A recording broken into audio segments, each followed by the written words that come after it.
Hello, beautiful souls. Welcome back. I'm your host, and today, I want to share a deeply personal journey about love, rejection, and the complicated ties that bind a blended family together.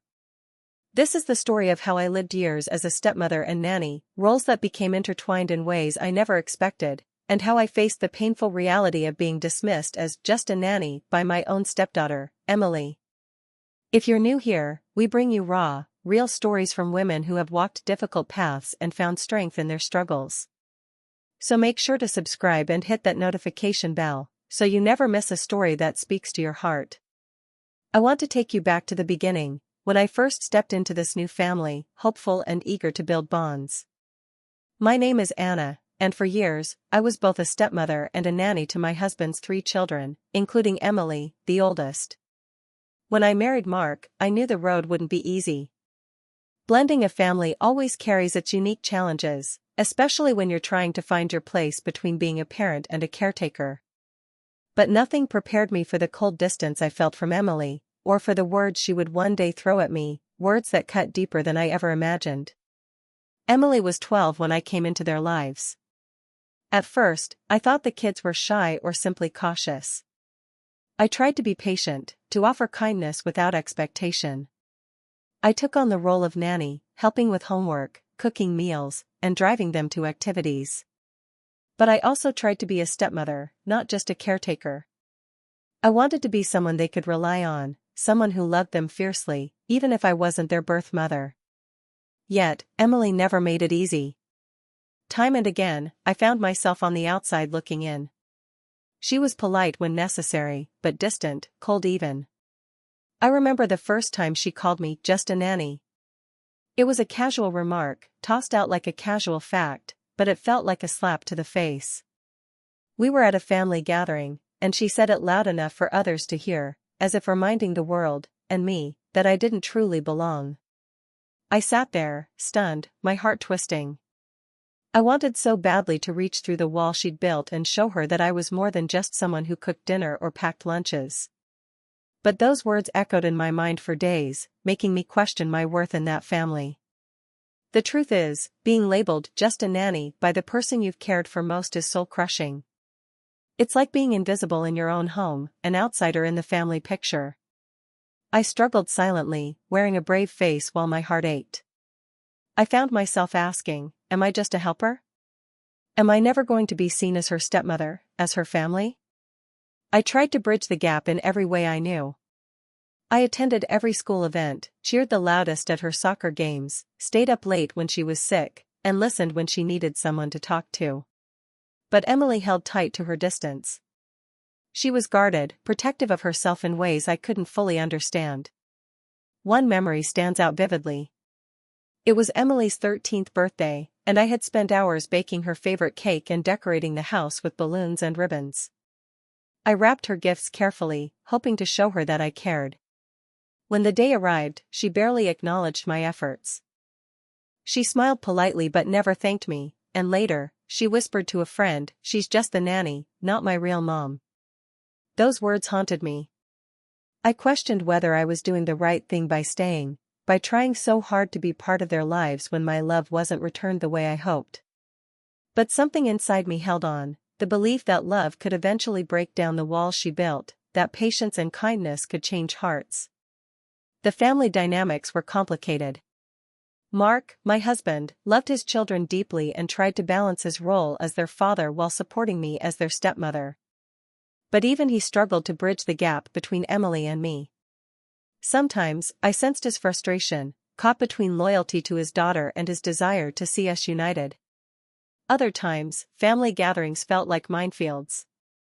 I would watch from the sidelines as Emily gravitated toward her biological mother or her close-knit group of friends, leaving me on the outside.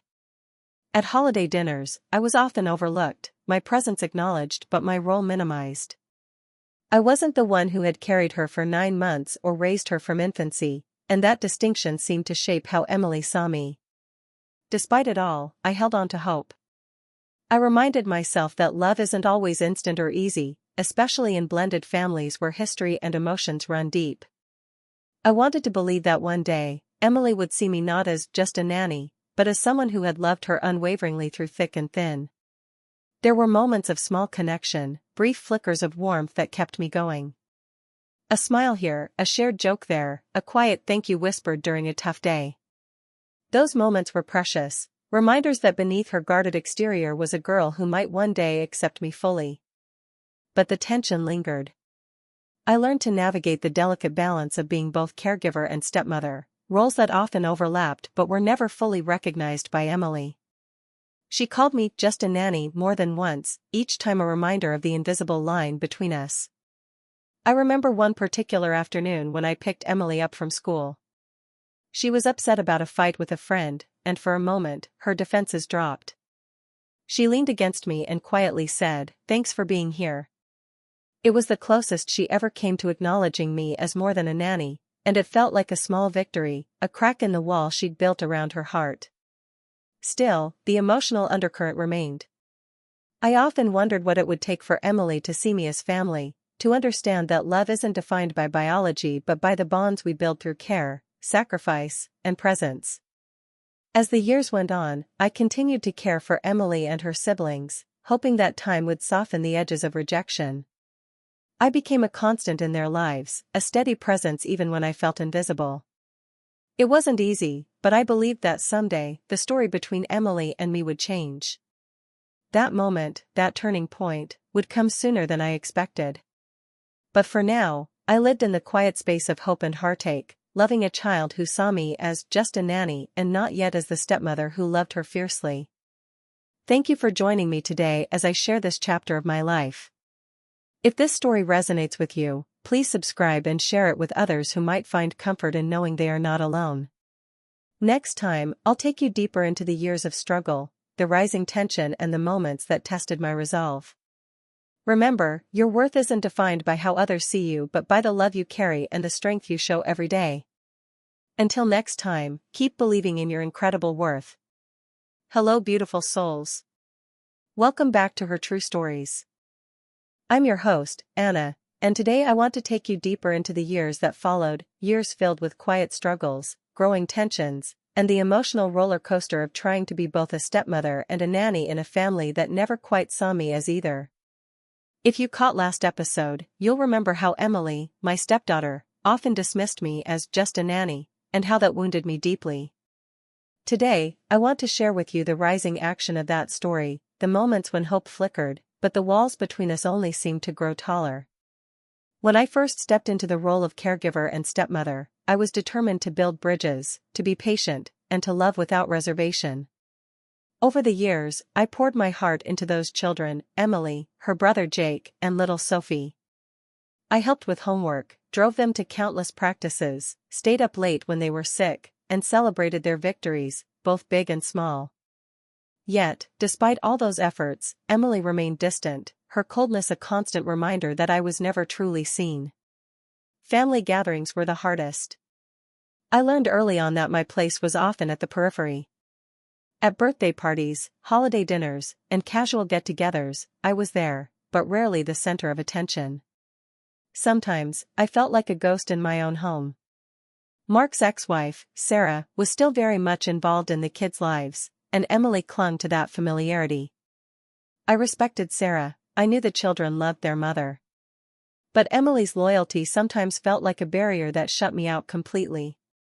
I remember one such holiday dinner where I prepared a special dish Emily loved, roast chicken with her favorite herbs and potatoes. I spent hours cooking, wanting to show care through food the way I had learned from my own mother. But when the food was served, Emily barely touched it. She ate quickly, then turned away, chatting with her friends instead. Later, she whispered to her cousin, "She's just the nanny. This isn't her place." Those words stung so deeply, yet I swallowed the hurt and smiled politely. I often found myself caught between two roles that weren't always easy to balance. On one hand, I was the nanny, the one who managed the day-to-day tasks, the meals, the schedules. On the other, I was the stepmother, expected to love like a mother but without the title or the recognition. Emily's refusal to embrace me as family meant I was often seen through a narrow lens, helpful, yes, but never truly part of the family fabric. This duality wore on me. Some nights, after the children were asleep, I would sit quietly in the living room, wondering if I was enough. Was my love enough to break through Emily's walls? Was my presence enough to be seen as more than just a hired hand? The silence was heavy with unanswered questions. I also noticed how Emily's attitude affected the family dynamic. Mark tried his best to mediate, but it was clear he was torn. He loved his children fiercely but also wanted me to feel accepted and valued. Sometimes, he would gently ask Emily to be kinder, to open her heart a little more. But teenage rebellion and loyalty to her mother made those requests difficult to fulfill. One summer, I decided to take a different approach. Instead of pushing for acceptance or recognition, I tried to focus on creating moments of joy without expectation. I planned a weekend camping trip for the kids, hoping that time away from the usual routine might soften the edges. We roasted marshmallows, told stories by the fire, and laughed under the stars. For a brief moment, I thought maybe Emily was starting to see me as someone who cared deeply. But even then, the coldness returned. When we got home, Emily retreated to her room and barely spoke to me for days. I overheard her telling her friends that I was just the nanny, as if to remind herself and others that I didn't belong. Family gatherings remained a minefield. I recall one birthday party for Jake when Emily refused to sit next to me. She chose to sit with her biological mother and cousins instead, making it clear where her loyalties lay. I watched from across the room, heart aching, but I stayed quiet, reminding myself that love isn't always returned in the way we hope. There were moments when Emily's words cut like knives. "You're not my mom," she said bluntly one afternoon after I tried to comfort her following a tough day at school. "You're just the nanny." I wanted to explain, to tell her that I loved her like a mother, that I had been there through so much, but the words caught in my throat. Instead, I held her close and let her anger pass. Despite the pain, I never gave up on her.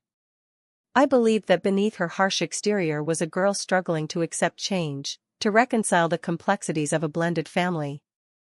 I reminded myself that love requires patience, and sometimes the hardest hearts take the longest to soften. Mark and I also worked hard to create an environment where all the children felt safe and loved. We held family meetings, encouraged open communication, and tried to celebrate each child's individuality. But Emily's rejection of me remained a shadow over those efforts, a constant reminder of the emotional distance I struggled to bridge. I found solace in small victories, times when Emily would share a smile, or quietly ask for advice, or even just allow me to sit beside her without pushing me away. Those moments were like sparks of hope, fueling my determination to keep loving her, even when it felt one-sided. At times, I wondered if my role as both nanny and stepmother was a blessing and a curse. Being a nanny gave me practical access to their lives, but it also seemed to cement the boundaries Emily placed between us. Being a stepmother gave me a title, but without her acceptance, it felt hollow. I also struggled with how others in the family saw me. Mark's relatives were kind but often addressed me as the nanny, and I could sense the subtle distance in their eyes. It was as though my love and dedication were invisible, overshadowed by the label Emily used so freely. Through it all, I learned to hold firm to my own sense of worth. I refused to let Emily's words define me. I reminded myself daily that love is not about titles or recognition, it's about showing up, being present, and caring fiercely, even when it's hard. One afternoon, after a particularly cold exchange with Emily, I sat alone in the kitchen, tears silently falling. I questioned whether I had the strength to keep going. But then I remembered the small moments of connection, the brief smiles, the times when she let me in just a little. Those moments reminded me that love is a journey, not a destination. I also found support in friends and other blended families who understood the complexities I faced. Their stories encouraged me to keep holding on, to believe that someday, the walls would come down. So, I continued to be there, nanny, stepmother, caregiver, and sometimes invisible presence, hoping that time and love would eventually rewrite our story. Thank you for being here with me as I share this chapter of my life. If this story touches your heart, please subscribe and share it with those who might find strength in knowing they're not alone. Next time, I'll share the turning point, the moment when everything changed, and Emily's perception of me was challenged in a way none of us expected. Remember, beautiful souls, patience and love often walk the hardest paths. Keep holding on to your light.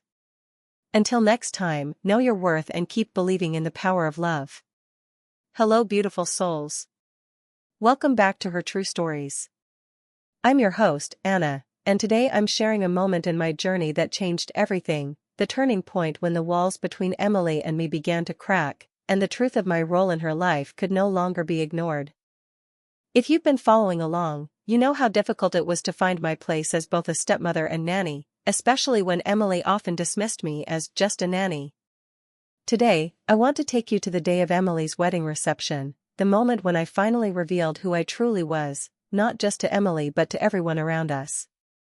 The day was filled with joy and celebration, but beneath the happy surface, I carried a quiet hope that something unspoken between Emily and me might finally be acknowledged.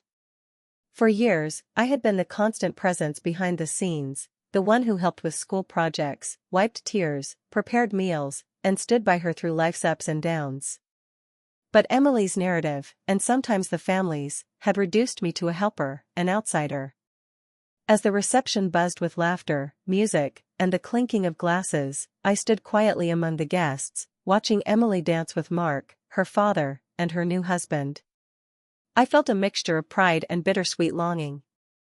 I wanted to celebrate her happiness, but I also longed for acknowledgement, not just from Emily, but from the family that had so often overlooked me.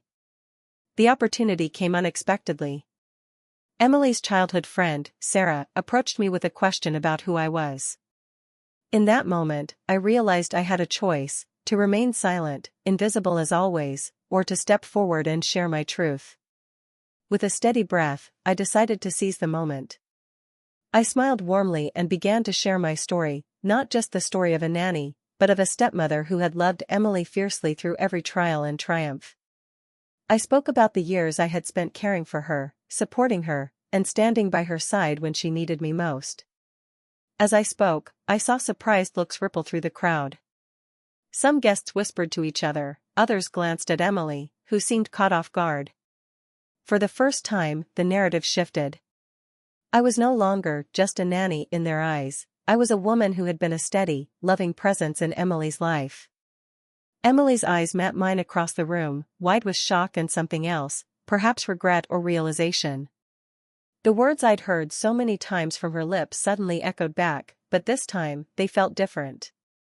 The label, just a nanny, no longer fit the story unfolding before them.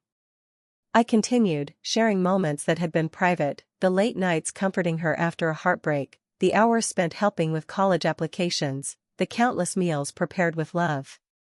I reminded them all that family is made not only by blood but by the bonds we nurture every day. The room grew quiet, the usual hum of celebration replaced by a reflective silence. I could see Emily grappling with her feelings, her defenses slowly lowering. The bravado she often wore was replaced by vulnerability, and I knew this moment was a turning point. After I finished, a few guests approached me with warm smiles and kind words, acknowledging the woman they had overlooked. It was as if a veil had been lifted, revealing the truth beneath the surface. Emily came to me later that evening, eyes moist and voice trembling. "Anna," she said softly, "I never realized. I'm sorry for the things I said. You've been there for me in ways I didn't understand." The apology was unspoken for years of rejection and dismissal, but it was heartfelt. We shared a long embrace, a moment of healing that had been a long time coming. I told her that love isn't always perfect, that families are complicated, but what mattered was our willingness to grow and forgive. That night marked a shift in our relationship. Emily began to see me not as an outsider, but as someone who had truly been part of her journey. It wasn't an instant transformation, healing rarely is, but it was the first step toward a new chapter. Mark watched the exchange with quiet relief and gratitude. He had hoped for this moment, for his daughter to acknowledge the woman who had stood by them all these years. The family dynamic started to soften, and doors that had been closed began to open. I want you to know, beautiful souls, that this moment didn't erase the years of pain and distance, but it opened a path toward understanding and acceptance. Sometimes, the most powerful thing we can do is speak our truth and allow others to see us as we truly are. Thank you for joining me today. If this story resonates with you, please subscribe and share it with others who might find hope in knowing that even the hardest walls can come down. Next time, I'll share how Emily and I began to heal and rebuild, the tender steps toward reconciliation and the emotional journey that followed. Remember, your story matters, your truth is powerful, and love can transform even the most difficult relationships. Until next time, keep believing in your incredible worth. Hello, beautiful souls. Welcome back to Her True Stories. I'm your host, Anna, and today I want to share with you the tender moments that followed the turning point in my relationship with Emily, the slow, sometimes shaky steps toward healing and reconciliation that helped us redefine what family truly means. If you've been with me from the beginning, you know how difficult those years were, filled with distance and rejection. But after that night at Emily's wedding reception, when I revealed the truth of my love and commitment, something began to change. It wasn't instant or easy, but it was real. In the days and weeks that followed, Emily started to process everything, the surprise of hearing my story from my own voice, the realization of the years I had stood quietly by her side, and the weight of the words she had once used to dismiss me. I could see her wrestling with regret, and I could feel her heart opening, little by little. One afternoon, Emily knocked softly on my bedroom door. I invited her in, and she sat down hesitantly beside me. "Anna," she said, her voice barely above a whisper, "I want to understand. I want to know more about everything you've done for me, for us." It was the first time she had ever asked me directly about my role in her life, and my heart swelled with hope. We spent hours talking that day, about the past, about the misunderstandings, and about the love that had always been there, even when it was hidden beneath layers of hurt and pride. Emily shared her fears, her confusion about what it meant to have a stepmother, and her struggle to accept change. I listened without judgment, offering my own feelings and hopes. It was a conversation that began to build a bridge between us. Family gatherings after that felt different. Emily made small gestures, offering me a seat beside her, including me in conversations, and even thanking me for the little things I did. It wasn't perfect, old habits and feelings don't disappear overnight. But the walls of distance were crumbling, replaced by moments of genuine connection. Mark noticed the shift too. He told me how relieved he was to see his daughter opening up and how proud he was of both of us for working through the past. Our family dinners became more inclusive, and laughter returned to the table in a way that had been missing for years. One evening, after dinner, Emily pulled me aside and said, "I'm sorry for not seeing you before, for calling you just the nanny. You've been my family all along." Those words, simple yet profound, felt like a balm to wounds I hadn't realized were so deep. We began creating new traditions together, mornings spent baking, evenings watching movies, and weekend outings where I wasn't simply the helper but a true participant in their lives.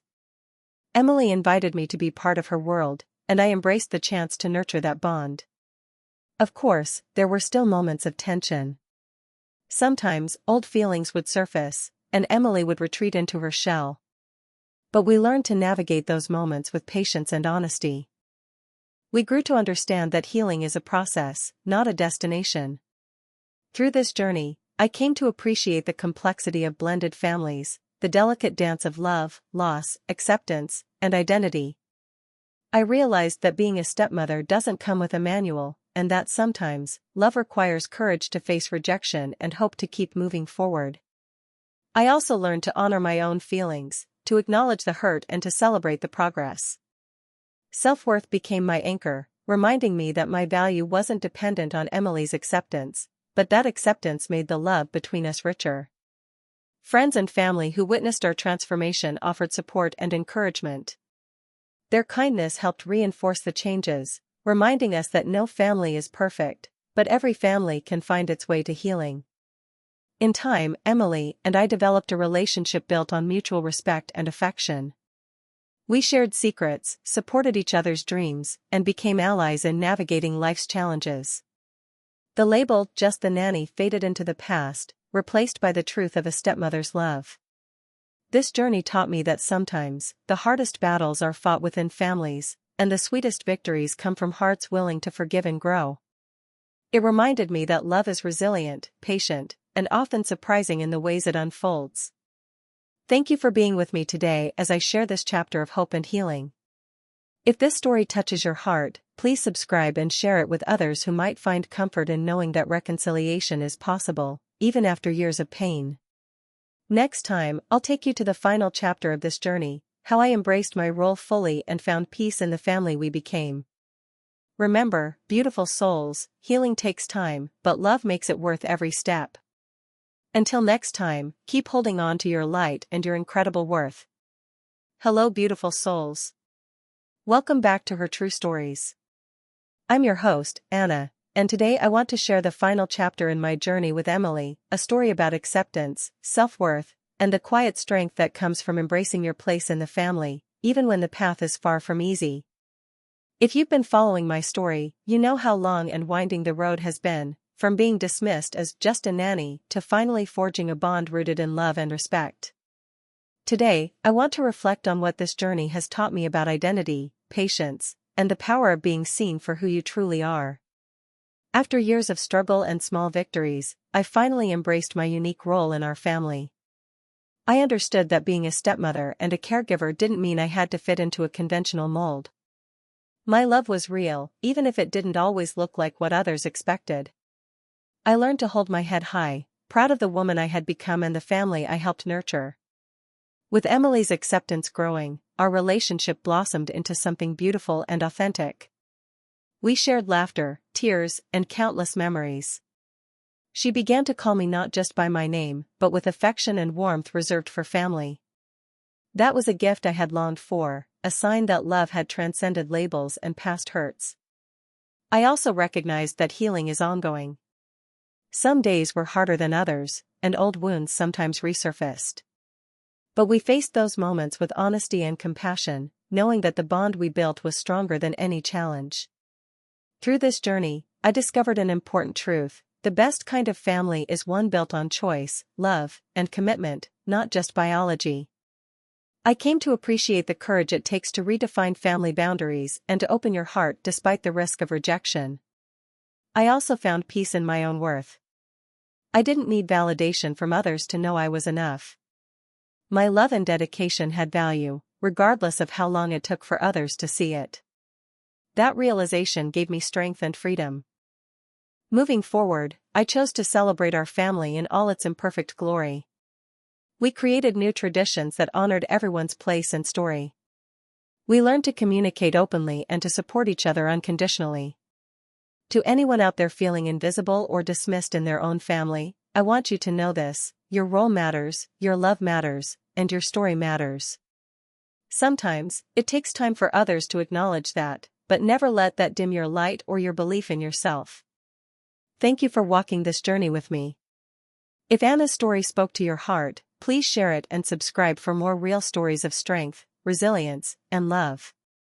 Remember, beautiful souls, you have the power to write your own story, to define your own family, and to claim your own worth. Until next time, keep shining your light and believing in the incredible power of love. If you loved the story, like the video and subscribe.